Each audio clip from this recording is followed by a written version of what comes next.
In this video, I wanted to talk to you about a very interesting and unusual campaign chest. It's not this one, but I wanted you to look at this one first so you can compare. This is a good late 19th century teak campaign chest, what we would call a standard chest. All drawers, no secretaire, good flush brass, gilt brass handles, 39 inches in width. Just a good, reliable campaign chest. The one I want to talk about is a little bit different. So I'll bring it in once you had a good look at that, just so you can automatically see the differences, and then we'll go into it in a little bit more depth. So this is what we call a pattern case chest. And it's a very interesting one. The carcass is made of dark stained oak, good strong wood. The drawers, the show wood, mahogany. That's a bit you're going to look at the most, straight on. So you can put up with a painted oak because this is going to be the main area that you're looking at. But the good oak will protect the rest of the chest during travel. Now, this is going to be mid-19th century in date, possibly 1840s. The reasons for us being able to date it to that, I'll come to later. We've had two similar in the past with owners who gave us those dates. But let's just go through this a little bit first and discuss it. Now, it's a great size. It's 33 inches in width, so that's without the handles. That's 6 inches narrower than a standard campaign chest, which is normally about 39 inches. We've got good, quite thick, heavy, skeletal flush campaign handles. They've got a little fingernail dip there, so you can get your fingernail in easily to lift up the handle. They've got an extra section above the bail with two screw fittings. So it's a really good, solid, strong skeletal handle. Quite different to a lot of ones that you'll see on Anglo-Indian campaign chests. So that's nice.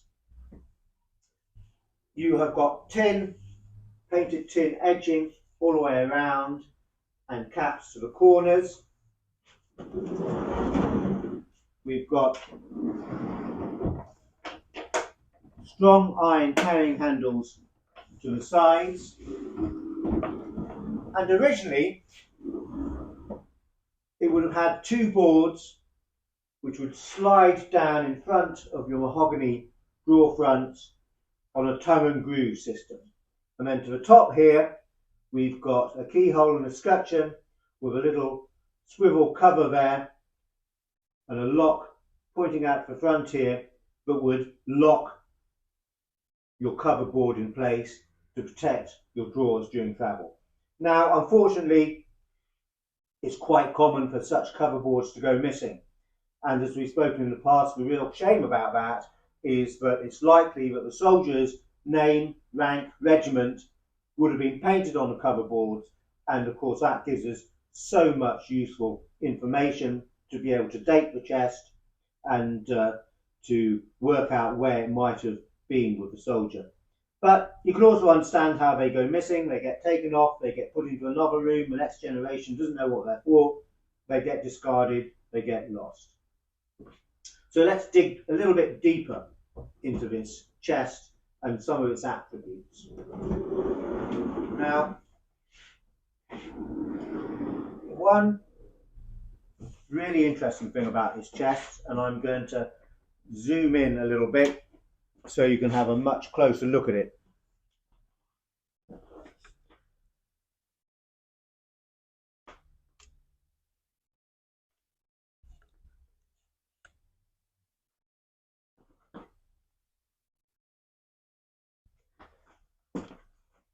As you can see, is this brass fitting here, and these are lugs. to unite the two sections when you're set up in camp, stop the one moving off the other. And it's a great system. If I lift this chest half up, we can see that we've got a wedge-shaped lug there, and that is hinged to fold down during travel. And of course, in here you've got another little brass fitting a mouth to receive that. So that's a great and interesting way of uniting the two systems. You don't have wooden lugs that might be removable or fixed. You've got a very neat little brass cased, hinged, wedge-shaped lug which folds down when not in use. Right, let's just take the top section off, and we can see the one at the back here.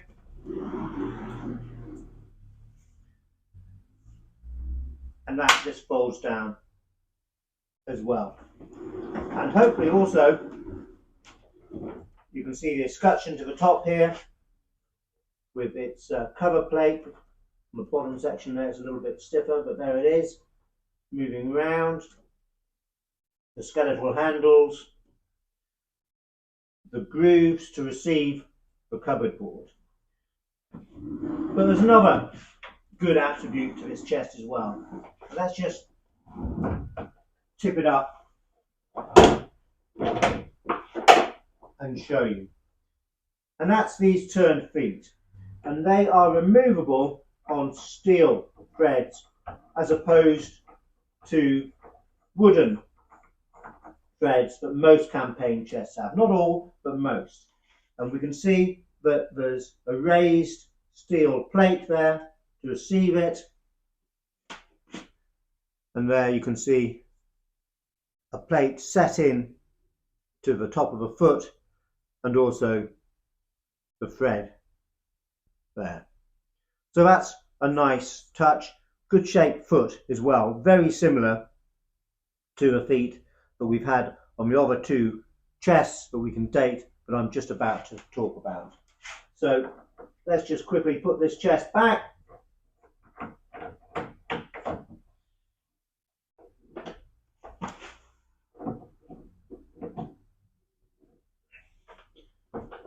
And then we can get on to that.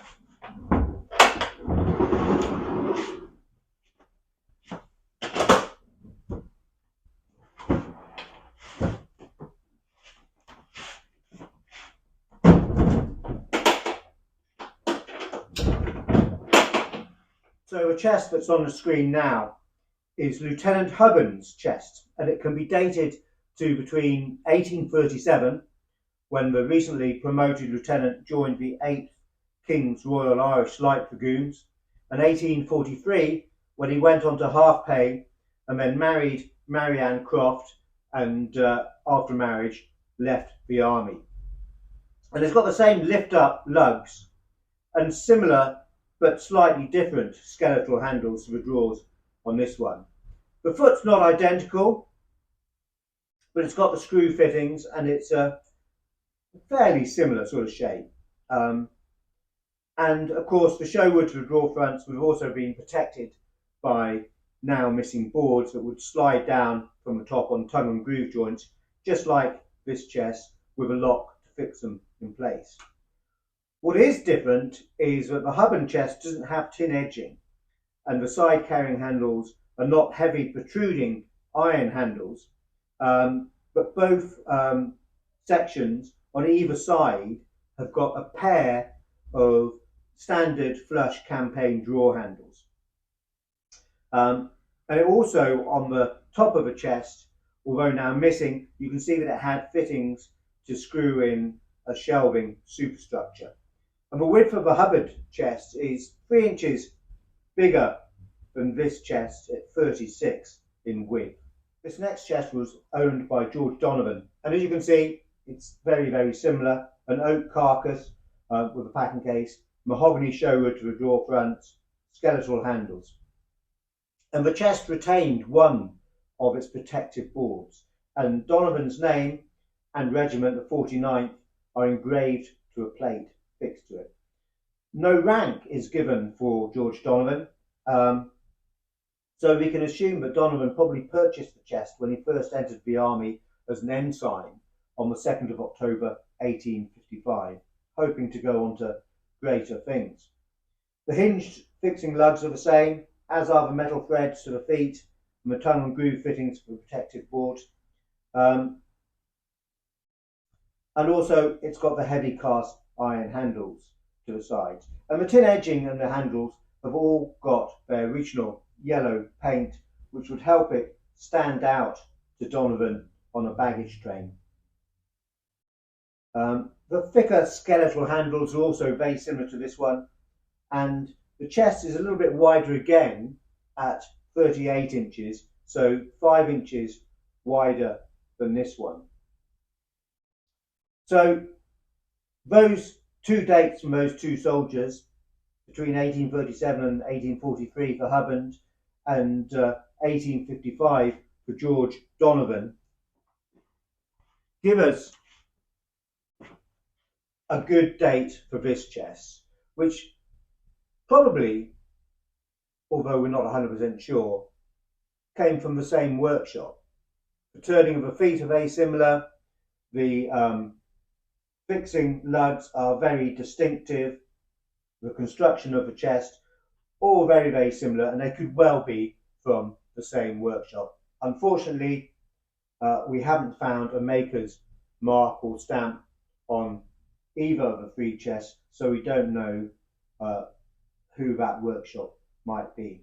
But to sum it up, this is a good oak carcass packing case chest with mahogany show front drawers, good skeletal handles, and it's going to be mid-19th century in date.